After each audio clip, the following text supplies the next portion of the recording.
a palavra do Senhor que veio a mim neste dia para compartilhar com vocês.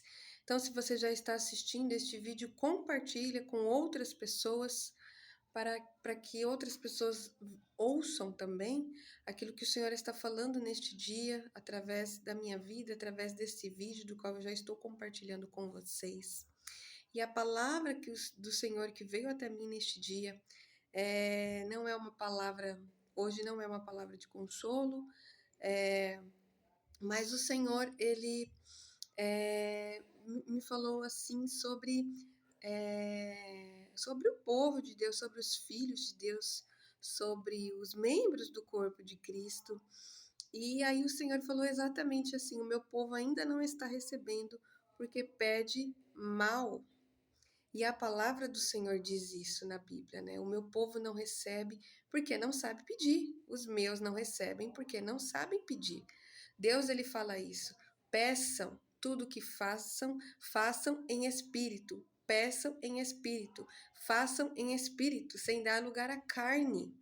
Então, tudo que nós pedimos, tudo que nós apresentamos diante do Senhor, em clamor, em oração, até a intercessores que o Senhor levantou como intercessão, peçam em espírito, não peçam para benefício próprio, não peçam para si mesmos, mas peçam em espírito. Peçam com as intenções alinhadas ao coração de Deus, para que assim Deus faça segundo a vontade dele. Então, o que o Senhor falou comigo? Isso é sim, o Senhor está advertindo através dessa palavra que as pessoas ainda o que apresentam diante do Senhor é aquilo que elas querem para se satisfazer, aquilo que elas querem para benefício próprio. Irmãos, entendam, tudo aquilo que o Senhor derrama sobre nós e faz na nossa vida não diz respeito somente a nós. Isso é egoísmo. Isso não provém do Senhor. Tudo aquilo que o Senhor faz em nós, para fazer através de nós, diz respeito a todos que estão à nossa volta e a todos os lugares do qual o Senhor nos coloca, do qual o Senhor nos envia, do qual o Senhor, né? Nos leva, enfim. Então, irmãos, então tudo o que nós fazemos não interfere só na nossa vida, interfere na vida das pessoas em volta, da onde nós passamos, da onde o Senhor nos envia. Nós temos que ser zelosos com as coisas do Senhor, irmãos, e pedir em espírito, para que o Senhor faça conforme a vontade dele. Então, o que o Senhor falou? Os meus filhos ainda estão me pedindo, meu povo ainda está me pedindo, e aí falam, Senhor, faça segundo a sua vontade. Só que aí depois está pedindo aquilo que não é da vontade do Senhor e fica pedindo para ele dar e para ele fazer. Então, se você quer que seja da vontade do Senhor de fato, então por que você está pedindo aquilo que Deus já falou que não quer isso para você, que não é isso para você, que ele tem algo muito melhor na sua vida. E o Senhor está falando de tudo, de todas as áreas da nossa vida, irmãos. É isso que ele está advertindo neste dia. Por que vocês falam que quer segundo a minha vontade, só que não pedem segundo a minha vontade? Estão pedindo para si, estão pedindo aquilo que vocês criaram na mente de vocês e tá querendo que eu faça, que eu dê, falando que é da minha vontade, quando não é da minha vontade. É isso que o Senhor está falando neste dia, irmãos. Então, algumas pessoas recebem determinadas coisas, Deus permite que ela receba determinadas coisas que não estavam de acordo com a vontade dele, e aí depois que a pessoa ela tem as consequências daquilo do qual ela pediu na vontade dela, querendo que Deus fizesse na vontade dele, mas não era isso que ela queria de fato, aí depois vão questionar a Deus.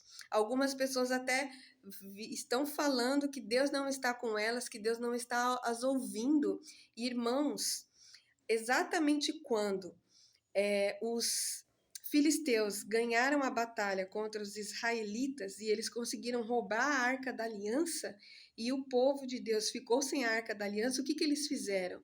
eles começaram a murmurar, a reclamar que Deus não estava mais com eles, que Deus não estava no meio deles, e que por isso que tudo aquilo aconteceu. Começaram a questionar ao Senhor do porquê que ele permitiu que eles perdessem, e eles esqueceram que eles estavam em pecado, eles estavam pecando contra o Senhor, estavam fazendo coisas que o Senhor abomina. O próprio povo de Deus que se diz povo de Deus, e ainda eles tiveram essa, né, prepotência de questionar o Senhor. Cadê? Onde que estava o Senhor?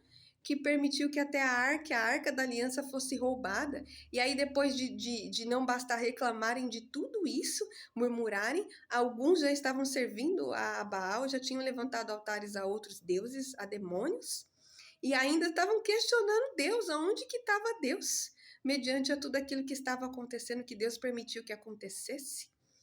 E aí, já não bastasse tudo isso, aí começaram a pedir um rei. Não tinham rei, não tinham mais juiz para né, julgar tudo ali que estava acontecendo e para também intervir pelo povo, né? E começaram a pedir um rei, porque não tinha um rei, não tinha alguém ali para estar ali comandando eles, para estar direcionando eles e também, né, para ouvir de Deus e direcioná-los. Mas eles já estavam com o profeta Samuel dentre eles. E o Senhor, ele ficou, irmãos, totalmente descontente. O Senhor ficou triste com isso, porque eles não precisavam de um rei. Eles precisavam se redimir com o Senhor, eles precisavam se humilhar diante do Senhor, precisavam levantar um altar genuíno ao Senhor, se arrependendo daquilo, né, do que eles vinham fazendo, e se voltar para o Senhor, porque a presença do Senhor nunca saiu do meio deles. Embora naquele período, né, no Antigo Testamento, a presença de Deus simbolizava ali pela Arca da Aliança, mas Deus estava com eles, irmãos, ainda. Só que por conta de tudo aquilo que eles estavam fazendo, eles ainda tiveram a audácia de questionar ao Senhor e pedir um rei, quando na verdade eles precisavam apenas se voltar para o Senhor, mas é o ego, é a arrogância do homem, da nossa identidade caída, que não permite, né, que bloqueia o homem de fazer isso, irmãos. E é isso que o Senhor está advertindo neste dia. Vocês não precisam pedir coisas aleatórias. Peçam segundo a minha vontade. Peçam em espírito, que eu atenderei às súplicas de vocês, que eu me voltarei para vocês.